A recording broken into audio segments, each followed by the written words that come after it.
Good morning मेरे प्यारे मित्रों। और आप सब कैसे हैं? ठीक होंगे। आज हम लोग पढ़ेंगे वर्णमाला। चल रहा था वर्णमाला में आसपास व्यंजन देखेंगे। आसपास व्यंजन कितने होते हैं।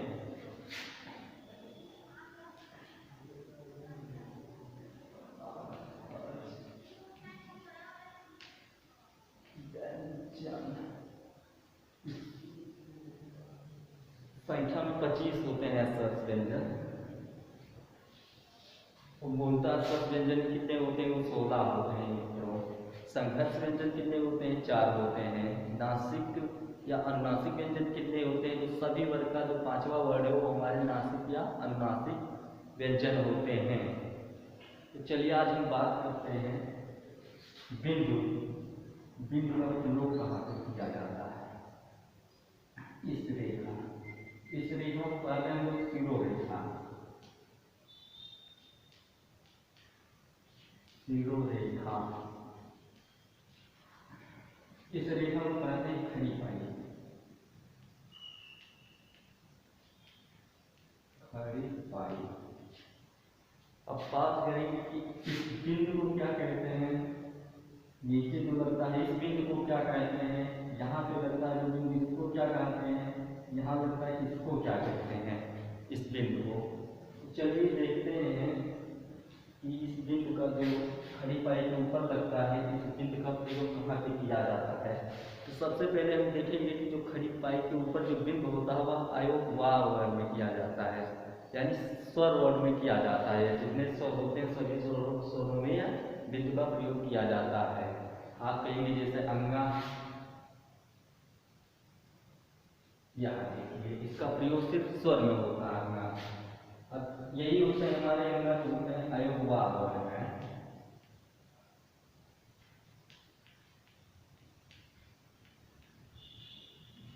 आयोग वा वर्ण, आयोग वा वर्ण कौन कौन होते हैं? तो आप कहते हैं अंगा, घर के सबसे नंगा वाला और विसर्ग वाले।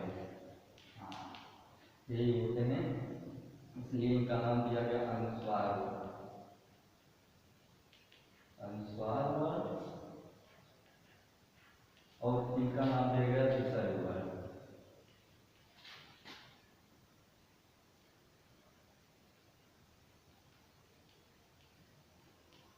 विसर्ग। चलिए ठीक है, देखते हैं। अब जैसे हमने कहा कंठ, कंठ। अब कंठ में आप देखेंगे कंठ है, इसमें भी शिरोरेखा के ऊपर एक बिंदु लगा है। यह व्यंजन शब्द है, का तो व्यंजन है, फिर भी यह स्वरों पे कैसे लगता है। तो चलिए देखेंगे, का को तोड़ेंगे अब तो कंठ लिखेंगे और एक चीज देखेंगे, जब सभी व्यंजनों का जो उच्चारण होता है वह स्वरों के साथ होता है। का को तोड़ेंगे तो का में का, अंगा। क्या आया? अंगा नहीं आया हमारा, इसलिए हो गया कर्ण। इस बिंदु का प्रयोग कर्ण सभी स्वर वर्णों पर होता है मित्रों। अब देखेंगे इसलिए इस बिंदु का नाम है अनुस्वार बिंदु। अनुस्वार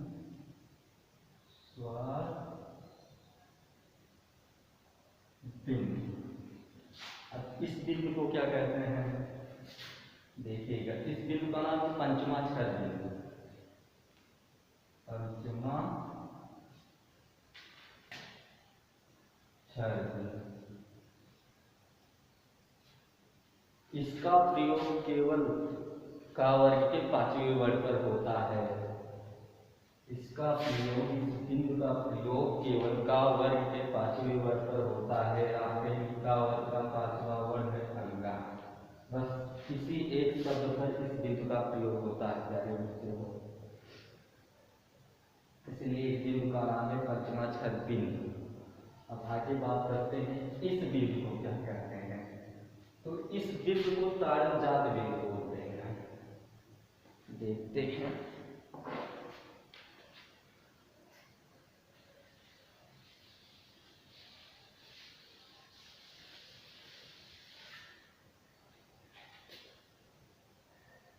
इस बिंदु को जात बिंदु बोलते हैं।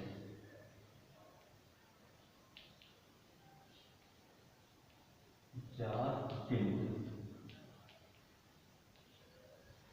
ताड़न जात बिंदु बोलते हैं इस बिंदु का।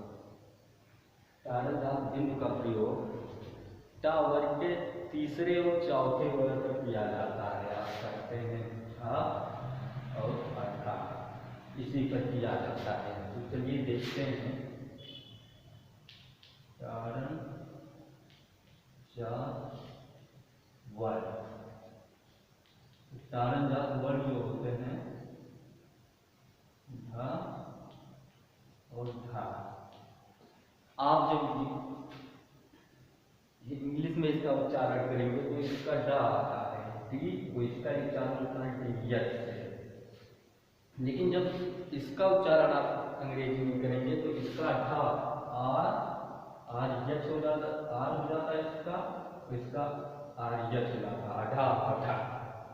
यही होते हैं ताड़न जात वर्ग हमारे। ताड़न जात वर्ग का प्रयोग 2 वर्गों से किया जाता है।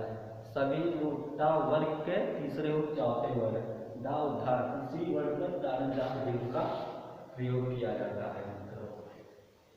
इनका एक नाम और है मित्रों, इनका नाम है हिंदी के विकसित व्यंजन है। हिंदी के विकसित व्यंजन,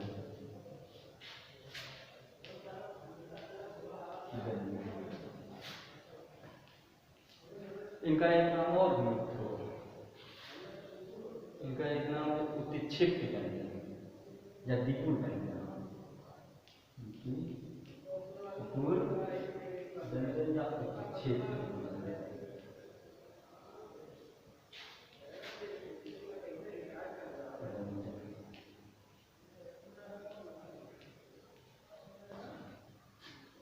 द्विगुण व्यंजन या उत्क्षिप्त व्यंजन इनका नाम है, इसलिए इसे कहते हैं फेंका हुआ या उछाला हुआ।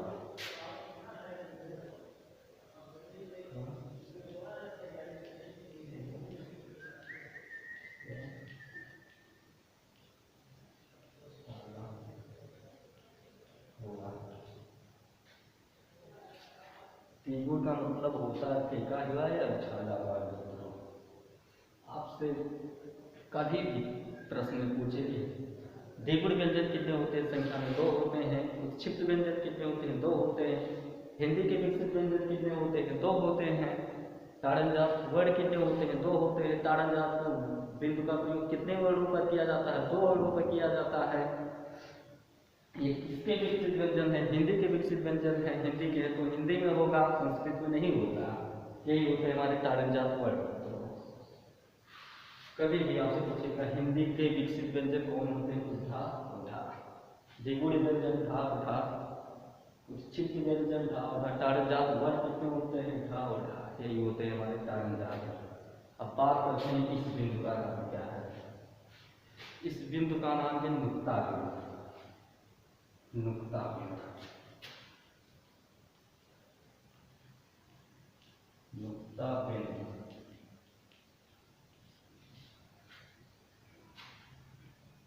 नुक्ता बिंदु, इसका प्रयोग केवल 5 वर्णों पर किया जाता है मित्रों।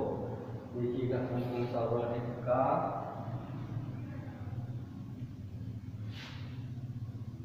खा, का, जा एवं था। यही होते हैं नुक्ता बिंदु। 5 वर्णों पर किया जाता है। बस आप ऐसे एक बिंदु लगाना होता है नीचे इसके, इसी बिंदु को कहते हैं नुक्ता बिंदु। यही बिंदु लगा होता है, इसी बिंदु को कहते हैं नुक्ता बिंदु। 5 वर्णों पर लगता है, का, जा, धा, जा, था। इसका प्रयोग जो केवल प्रयोग इसका आरबी फारसी वर्णों पर किया जाता है। आरबी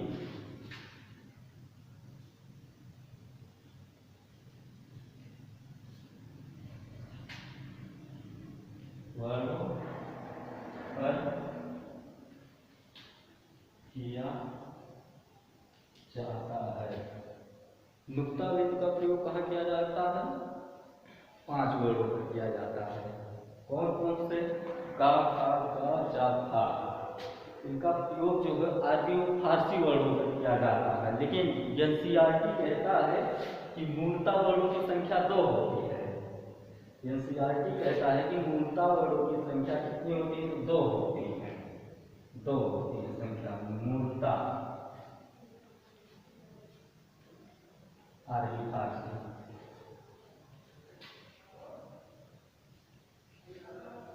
दो होते हैं संख्या में, अरबी फारसी 2 होते हैं। अब बात आती है नुक्ता बिंदु लगाने का रिवाज किसने आरंभ किया था, तो वो भी जान लेते हैं। तो नुक्ता बिंदु जो है लगाने का आरंभ किसने किया था, वो भी जान लेते हैं। नुक्ता बिंदु लगाने का रिवाज राजा शिव प्रसाद सितारे हिंद ने आरंभ किए थे। राजा शिव प्रसाद सितारे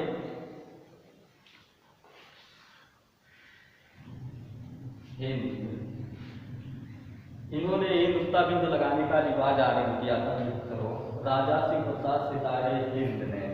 अब बात आती है राजा शिव प्रसाद सितारे हिंद हैं तो हैं किसके गुरु हैं? उस ऐसे साहित्य महान का लेखक का नाम बता दीजिए जिसके नाम से युग ही अभी पड़ा है। राजा शिव प्रसाद सितारे हिंद है तो किसके गुरु हैं? वो हैं तो भारतेंदु हरिश्चंद्र जी के गुरु हैं। वही भारतेंदु हरिश्चंद्र जी की रचना आप पढ़े होंगे, अंधेर नगरी, टके शेर भाजी टके शेर खाजा वाली कहानी, मित्रों मजा आ गया जो अभी पढ़े होंगे। वही है तो गुरु किसके हैं? राजा शिव प्रसाद चंद्र सितारे हैं गुरु तो भारतेंदु हरिश्चंद्र जी के हैं। मित्रों, यही होता है बिंदु का प्रयोग वर्णों में। इस बिंदु को अनुस्वार बिंदु कहते हैं, इस बिंदु को पंचमाक्षर बिंदु कहते हैं, इस बिंदु को तालुजात बिंदु कहते हैं, इस बिंदु को नुक्ता बिंदु कहते हैं। यही सब बिंदु थे। बिंदु खत्म हो गया है, आगे बात करते हैं।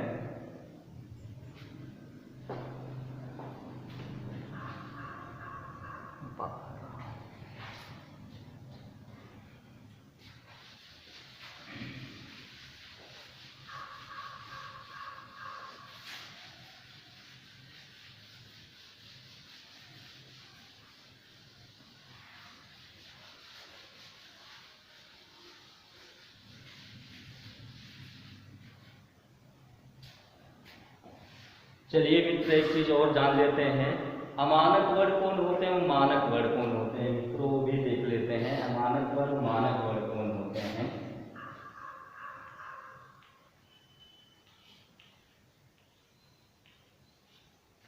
मानक वर्ड की संख्या 52 होती है। मित्रों ये सब जानते ही हैं, हिंदी में कुल वर्णों की संख्या 52 होती है।